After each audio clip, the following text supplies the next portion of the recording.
चुनाव आयोग अपने दायरे से बाहर काम कर रहा था। सुप्रीम कोर्ट ने इस पर लगाम लगाते हुए साफ कह दिया कि not at all. Chief justice Suryakant की बेंच ने स्पष्ट किया कि वोटर लिस्ट को क्लीन और ट्रांसपेरेंट रखना चुनाव आयोग का संवैधानिक कर्तव्य है। कोर्ट ने साफ कर दिया कि चुनाव आयोग नागरिकता की जांच करने में पूरी तरह सक्षम है। हालांकि ये जांच सिर्फ चुनावी उद्देश्यों तक सीमित रहेगी। किसी को भी रातों रात गैर नागरिक घोषित करने का अधिकार आयोग के पास नहीं होगा, लेकिन संदिग्धों पर कार्रवाई जारी ही रहेगा। अब जरा आंकड़ों की गंभीरता को समझिए। 2025 में बिहार से शुरू हुआ ये क्लीनिंग ऑपरेशन अब 10 राज्यों और 3 केंद्र शासित प्रदेशों में फैल चुका है। पूरे देश में यहाँ पर अगर बात की जाए तो 7.41 करोड़ नाम वोटर लिस्ट से डिलीट किए गए हैं। अकेले उत्तर प्रदेश में यहाँ पर बात की जाए तो 2.89 करोड़ नाम काटना अपने आप में बहुत बड़ा एडमिनिस्ट्रेटिव एक्शन है।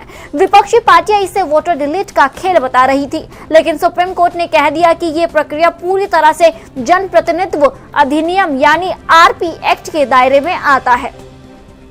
वहीं जिस तरीके से बात की जाए, अब सबसे बड़ा सवाल जिन लोगों के नाम लिस्ट से हटे हैं, क्या उनकी नागरिकता खत्म हो गई है? बिल्कुल नहीं। कोर्ट ने कहा कि स्ट्रिक्ट डेडलाइन दी है।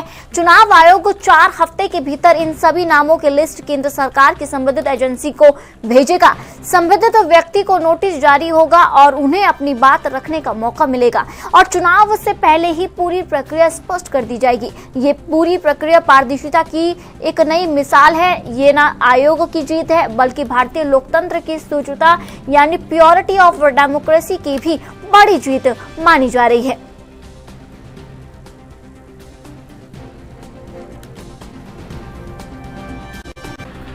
सर्वोच्च न्यायालय के फैसले ने एक बार फिर साफ कर दिया कि लोकतंत्र को मजबूत करने और मतदाता सूची को पारदर्शी करने के लिए चुनाव आयोग को संवैधानिक अधिकार प्राप्त है। ये कौन कह रहा है? देश का सर्वोच्च न्यायालय कह रहा है। मतदाता सूची शुद्धिकरण ये एक सबसे बड़ी जरूरत है। विपक्ष ने जिस एसआईआर को लेकर भ्रम और भय फैलाने की कोशिश की, उस पर आज न्यायालय ने करारा जवाब दिया। अवैध घुसपैठ और बड़े पैमाने पर माइग्रेशन के बीच मतदाता सूची का शुद्धिकरण समय की आवश्यकता है, लेकिन कांग्रेस नेतृत्व के विपक्ष को देश हित से ज्यादा अल्लाह को प्यारे हुए वोटर प्यारे हैं, घुसपैठिया वोटर प्यारे हैं, नकली वोटर प्यारे हैं और अपनी वोट बैंक की राजनीति की चिंता। इसलिए ये सुधारात्मक कदम का विरोध कर रहे हैं। देखिए, निश्चित तौर पे एसआईआर के माध्यम से चुनाव आयोग जो है लोकतांत्रिक ढांचे को और मजबूती देने का काम कर रहा है। निष्पक्ष और पारदर्शी चुनाव होंगे तो यकीनी तौर पे जो हमारे देश का लोकतंत्र है, देश का संविधान है, ये और मजबूत होगा और खूबसूरत होगा। और एसआईआर के माध्यम से तमाम जो कंफ्यूजन पैदा करने की कोशिश की गई बार बार और भ्रम पैदा करने की कोशिश की गई, उसमें कोई भी आधार नहीं है। इस बात से साबित होता है एसआईआर के माध्यम से जो वोटर लिस्ट है उसको दुरुस्त किया जाए, जो वोटर ऐसे जो कहीं शिफ्ट हो गए हैं उनको दुरुस्त किया जाए, ऐसे वोटर्स जो अब जिनका देहांत हो गया है उनको दुरुस्त किया जाए, ऐसे वोटर जो किसी दूसरी विधानसभा में किसी दूसरी जगह शिफ्ट हो गए उसको दुरुस्त किया जाए। तो अगर दुरुस्त वोटर लिस्ट से चुनाव होगा तो यकीनी तौर पे वो चुनाव फेयर होगा, पारदर्शी होगा, निष्पक्ष होगा और उस चुनाव के माध्यम से जो लोकतांत्रिक प्रक्रिया होगी अपने रिप्रेजेंटेटिव को चुनने की, ये और अच्छी होगी और मजबूत होगी। तो इस पूरी प्रक्रिया में अगर देश के आम नागरिकों ने भी देखा कि इस पूरी प्रक्रिया से यकीनी तौर पे सीधा लाभ देश के लोकतांत्रिक व्यवस्था को हो रहा है और भारत देश ये लोकतंत्र का देश है, संविधान का देश है और एसआईआर के माध्यम से देश के संविधान और लोकतंत्र को और मजबूती मिली है। ज्ञानेश कुमार की तरह मुख्य चुनाव आयुक्त की तरफ 4 महीने, 5 महीने, 6 महीने में चुनाव के ठीक पहले बिहार में, बंगाल में, उत्तर प्रदेश में हो ही नहीं सकता।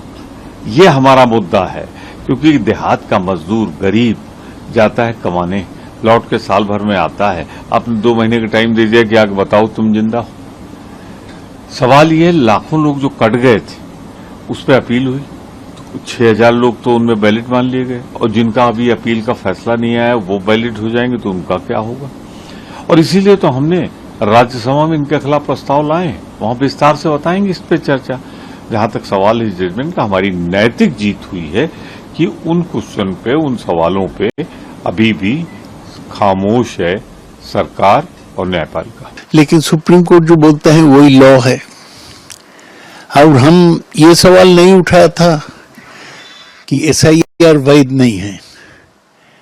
हमारा कहना था कि एसआईआर को इस्तेमाल ठीक से नहीं किया गया।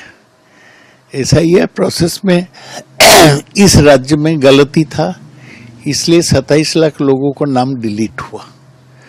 तो सुप्रीम कोर्ट वहीं इसी मुद्दे पर हमारे साथ जुड़ चुके हैं तनुज दीक्षित जी, जो कि अधिवक्ता है सुप्रीम कोर्ट से। तनुज जी, आपका ईएनबी न्यूज में स्वागत है।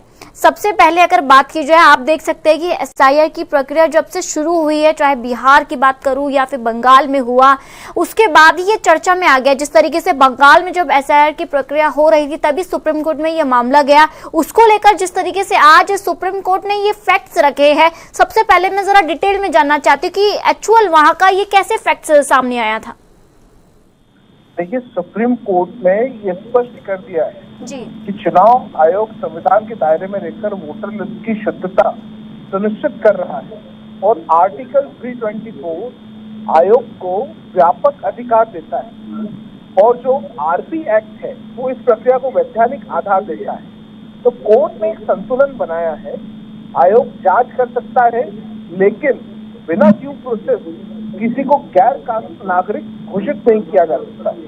ये एक लोकतंत्र की ताकत है, केवल मतदान में नहीं बल्कि शुद्ध और विश्वसनीय मतदाता सूची में हो, यही कानून का प्रयास है।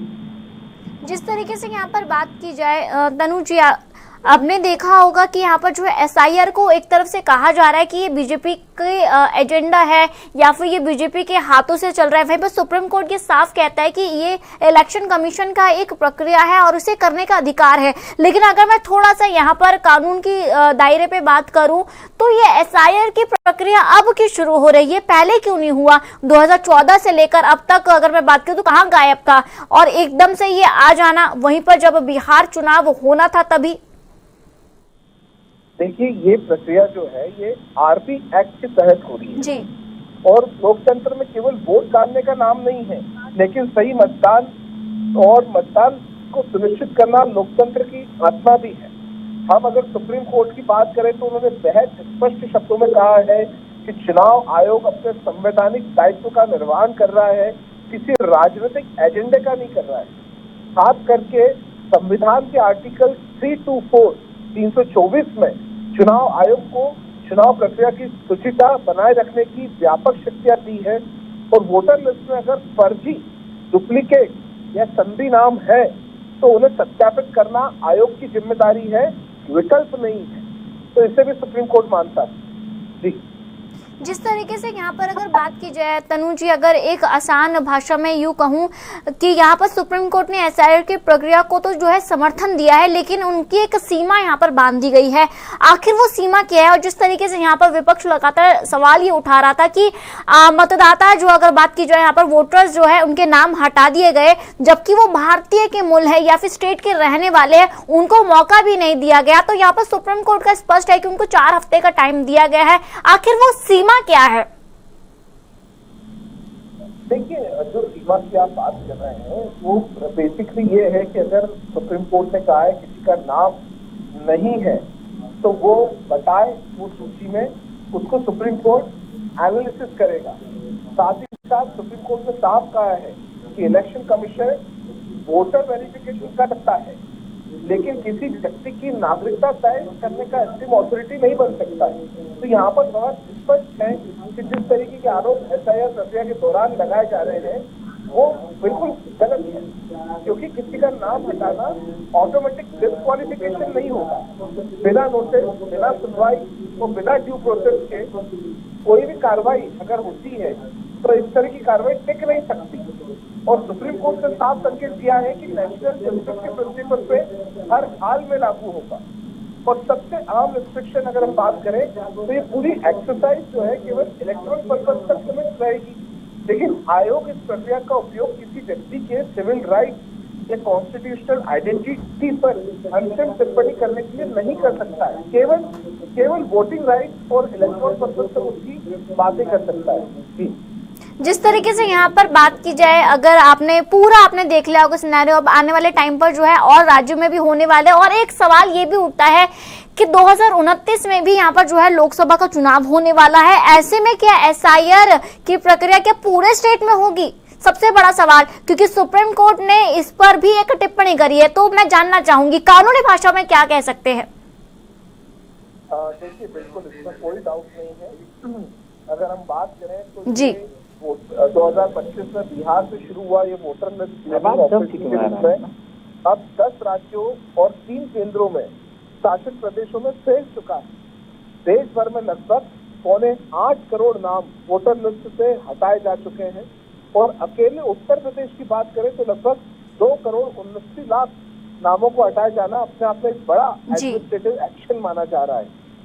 विपक्ष इसे लगातार वोटर डिलीशन ड्राइव बताकर सवाल उठा रहा है, लेकिन सुप्रीम कोर्ट ने स्पष्ट कर दिया है कि ये पूरी प्रक्रिया रिप्रेजेंटेशन ऑफ पीपल्स एक्ट 1951 यानी आरसी एक्ट के दायरे में की जा रही है। कोर्ट का साफ संदेश है। अच्छा, न्यू कॉलोनी में आप भी रहते थे क्या? न्यू कॉलोनी में कहाँ रहते थे?